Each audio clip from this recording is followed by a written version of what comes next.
A very good day to you. Welcome to Asake Online. My name is Brighton Ngube.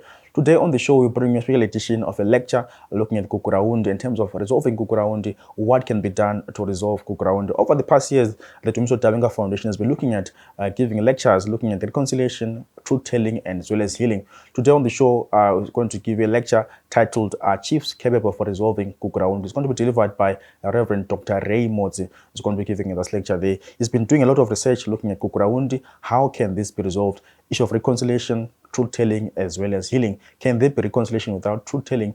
Can there be justice without truth-telling? Hope you guys enjoy the lecture, and please do pass your feedback. And we want to hear from you in terms of this lecture. This has been brought to you by the Dabengwa Foundation in partnership with my Fair Trust as well as SITE. Siyalamukela sihlobo sami. My name is Ray Motsi.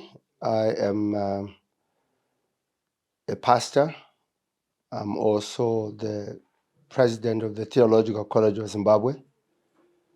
I also have a doctorate which is based on the research on Gukurahundi, which is entitled The Trauma Caused by the Matabeleland Massacre and How the Church Can Bring About Transformation Using Nonviolent Intervention.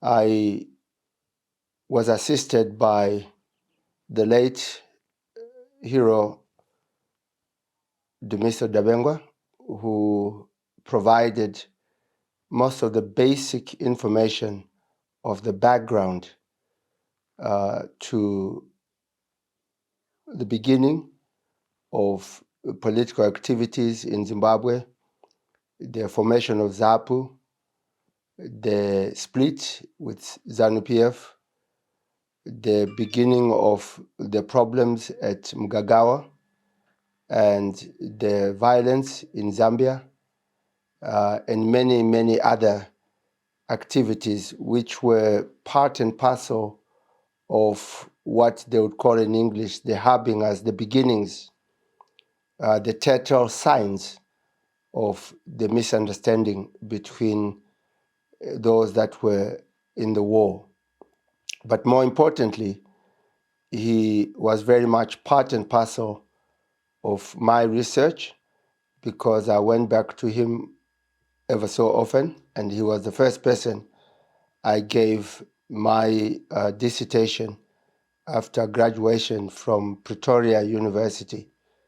And so I'm so excited of being here, and I've been trying to assist my brothers here who are involved in trying to continue to talk, to bring awareness, and to find solution of how we can bring closure to this whole problem of Gukurahundi. I'm here today to try and answer whether the Chiefs program could be able to answer, could be able to help, could be able to assist, could be a platform that can be used by not only the people of Matabeleland, but the people of Zimbabwe in trying to handle the whole issue of Gukurahundi.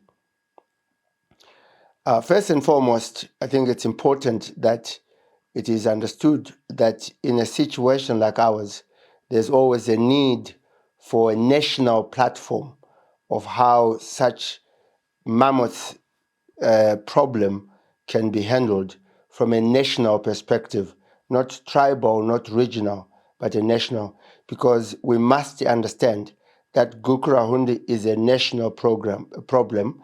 The reason why it is a national problem is because it was a national army that actually took to annihilate another group of people within Zimbabwe for the reasons that were better known to them, which is not basically part of the reason why we're gathered here.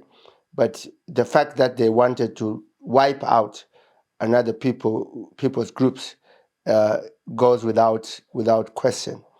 And so that whole aspect is such that it was government resources, and the people that actually did it were paid through government salaries.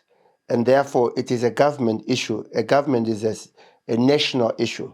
Therefore, Gukurahundi should never be taken lightly as a regional even though definitely it affected other regions more than any other. That goes without saying, but it is a national issue, and therefore it must be taken at the national level. Having said that, we also should bear in mind that Gukurahundi must be a national agenda as well, because of the nature of the problem. Trying to divide the nation by call it a Ndebele issue, basically splitting the hairs, and also it means people are ignorant. They don't want to know the truth about it. And so it's a national issue.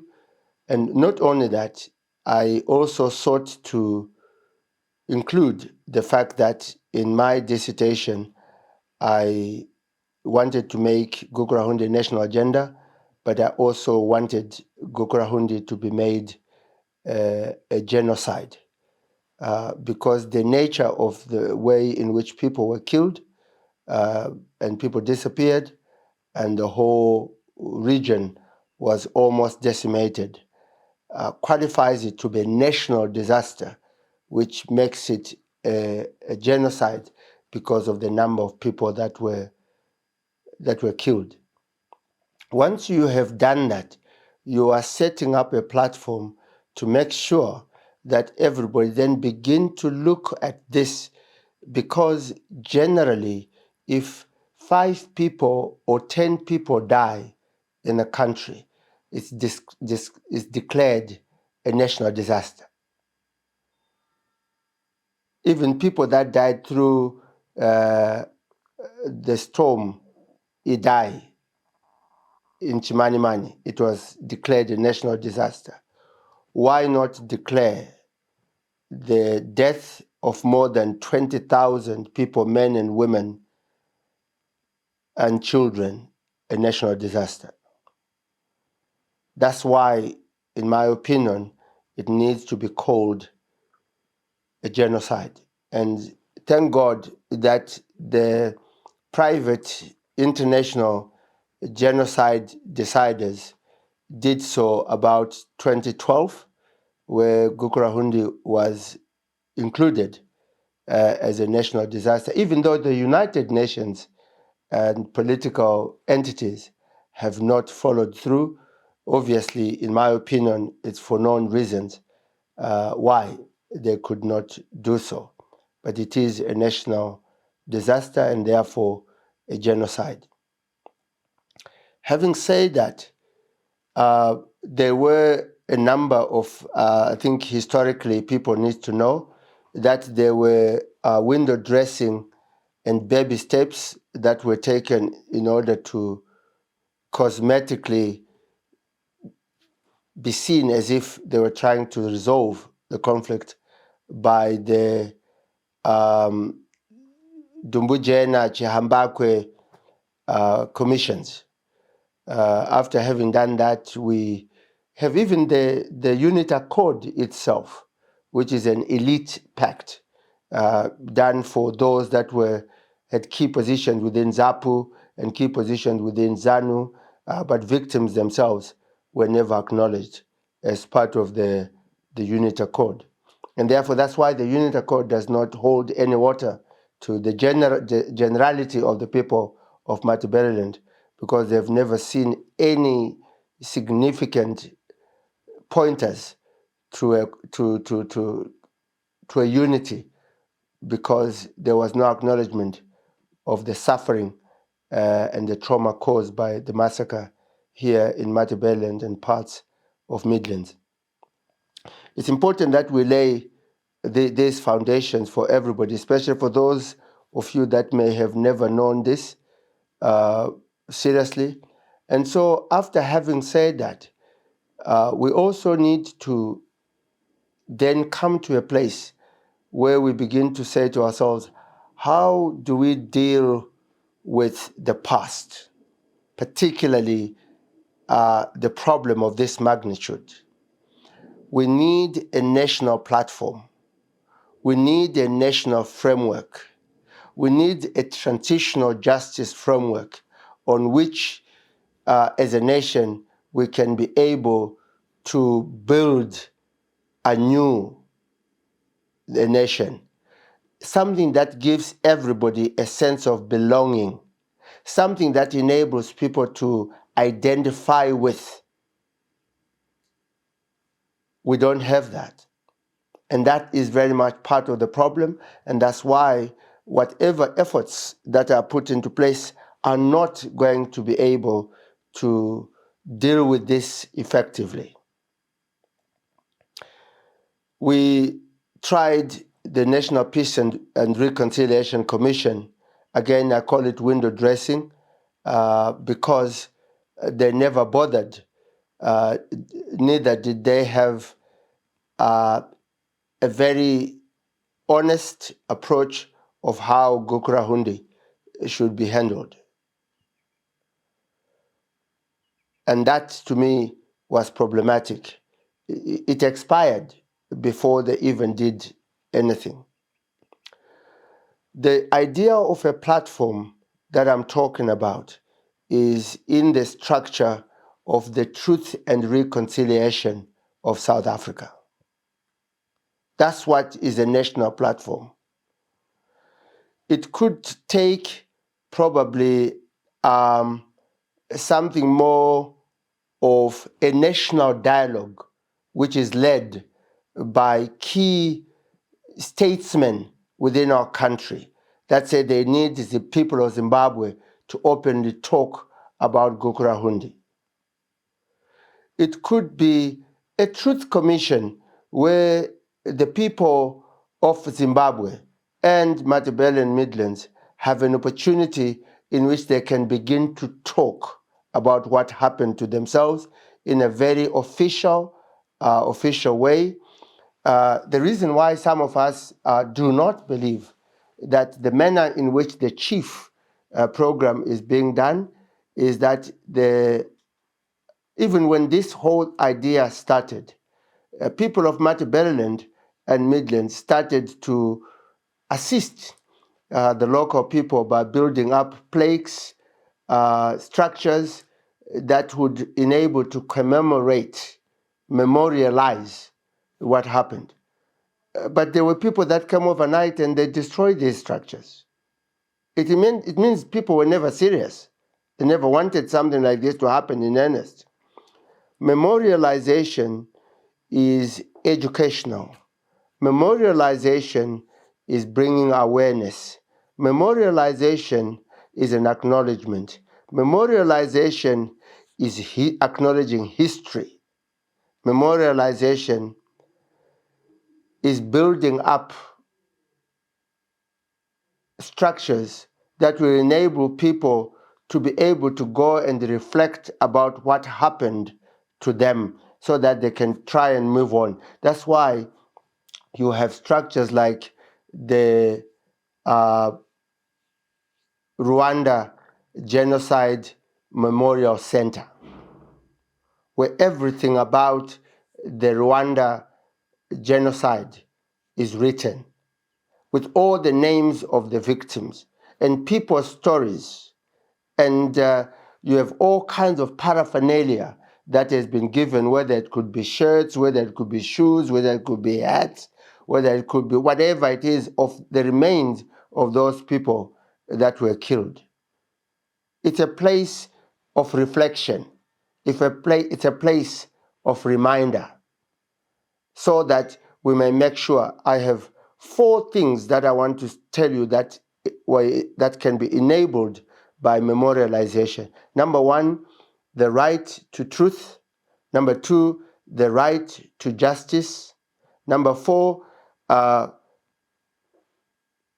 the right to no recurrence, that it should never be allowed to happen again. And number 4, the right to reparation. There ought to be some kind of ways in which there is some reparation, there is some kind of restorative justice that is done in order to affirm or help people that have been victimized or that are victims to bring to a place where they can be able to start to try and see if they can be moved forward. These are key areas in how to deal with the past. Having said that and laid that foundation in order to help you to understand what a national platform could be, could look like, you can already begin to recognize that the Chiefs program falls far short to some of these international standards and guidelines that I've given you. First and foremost, there is no acknowledgement, official acknowledgement of what happened. It's as if you are looking for a needle in a haystack, that people need to come and tell stories as if they are fabricating stories of something that never happened. So there has not been an acknowledgement. And I also need to make a point here. A lot of people struggle because a lot of people saying there must be people that need to say sorry. No, in actual fact, people of Matabeleland don't need a sorry. People in Matabeleland and Midland, they need acknowledgement that somebody did something. The reason why it's important is because when you acknowledge, you are bringing people together to talk about what happened, that there's a problem here.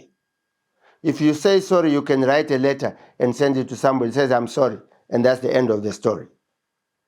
In an acknowledgement approach, you are giving each other opportunity to sit back, to talk about what happened, and to find a way in which you can move forward together. There is some kind of agreement there. Acknowledgement itself is a sign of an agreement. It's a sign of acknowledgement of what happened, that there's a problem. Up to now, apart from the very weird statement that says a moment of madness, we don't have anybody officially who has acknowledged this, except for Edson Zobo, who came on his own, who said to people of Matabeleland, on behalf of my wife and myself, we want to acknowledge what happened and we are sorry for what happened to Matabeleland. Nobody else has ever said it. So that's the way of how we deal with it. So as I move to the chiefs, which is the main issue here, and I gave you that background so that you can be able to see how the chiefs program falls short of this. Number one, there's no acknowledgement that it's a national agenda because people say it's an issue that affects people of Matabeleland. Number two, we have not heard in Parliament of any act or statute that said this is going to be done, so that we can be able to fall back that after having found these things in the outreach, this is what's going to happen to it. All that is not there. So we have no written clear objectives of what needs to be achieved with this. There is no budget, official budget. It has never been presented in Parliament that there is a program that Zimbabwe has undertaken that needs to be taken care of budgetary-wise. That has not happened. So if it has no budget, where is the money coming from? But above all, the biggest problem is who is in charge?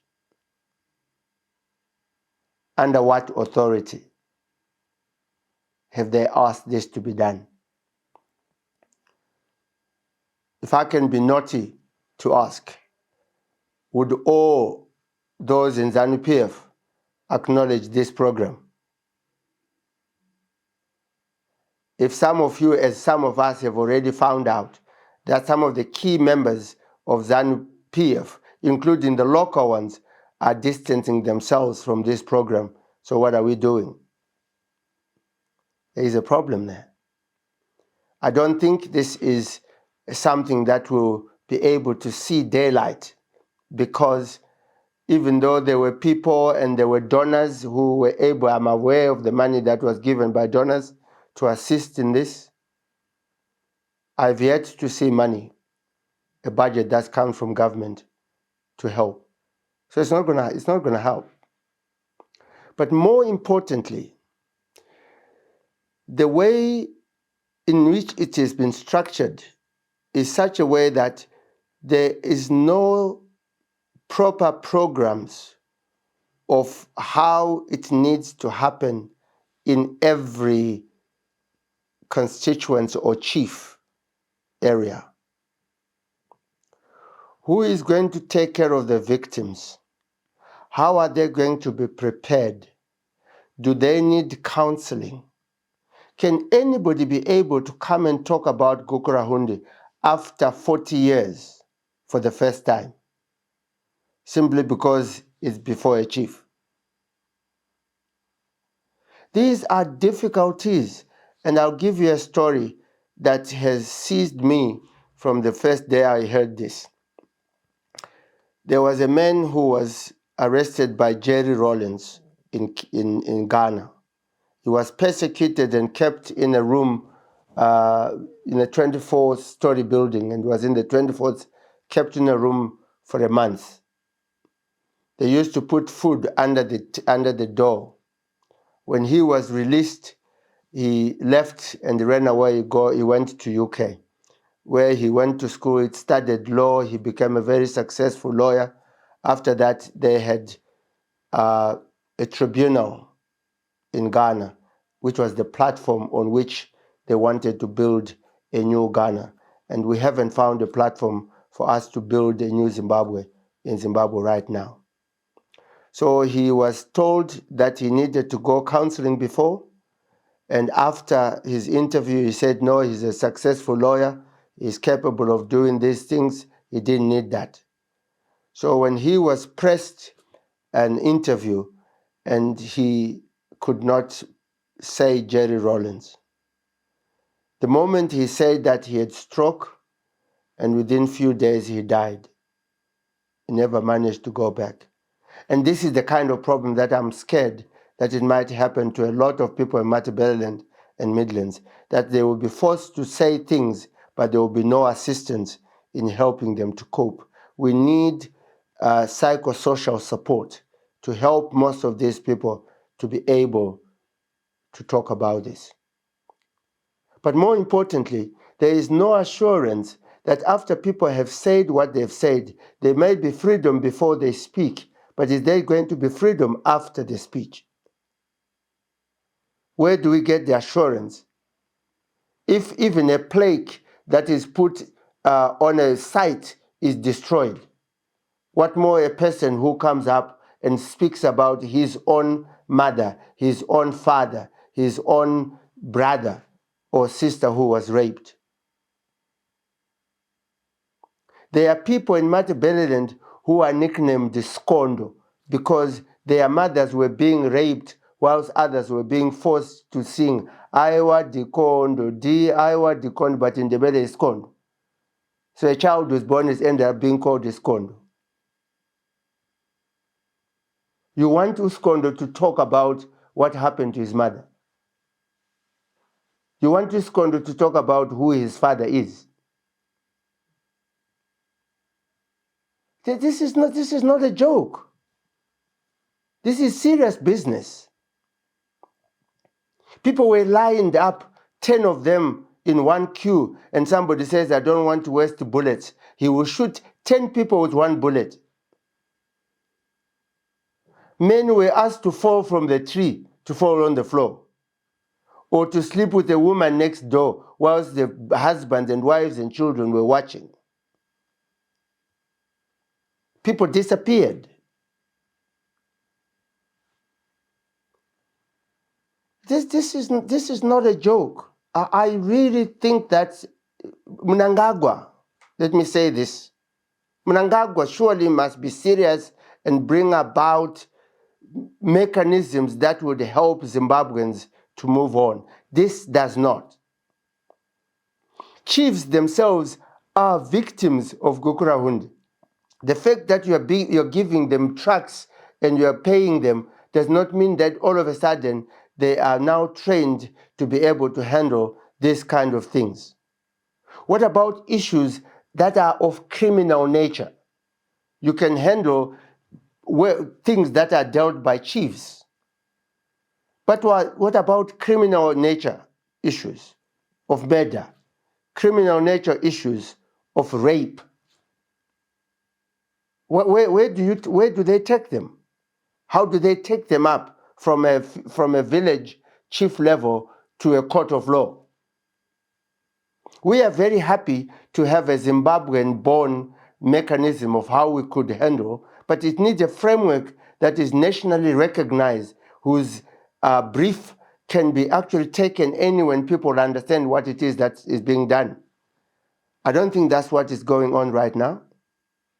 And so I do not believe that this chief's program will be able to deal with this whole problem. Let me tell you why some of us have allowed it to go on.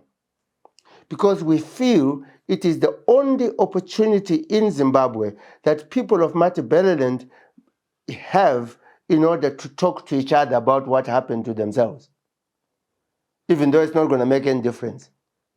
Even though it may not take them anyway. But at least he has an opportunity to talk. For 40 something years, they were never able to talk about this. But he has an opportunity to talk. So we're taking the opportunity to allow people to talk, but not that it's going to solve the problems. But I also think that it's also an opportunity for people of Matabeleland to be able to write history and stories about victims of what happened in Matabeleland for themselves, not having somebody else to have to do it for them. That's why we're allowing this to happen. In the vele abantu bazake babhodle kancane.